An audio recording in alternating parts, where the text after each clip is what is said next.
Hi dear friends, welcome back to this channel. Today in this video I will show you how you can see a block list of your Facebook.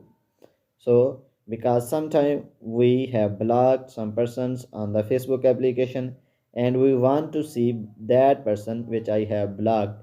So I will show you how you can see block list on the Facebook applications.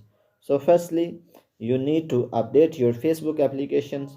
So for this go to Play Store and update your Facebook applications because after updating all new features will work properly.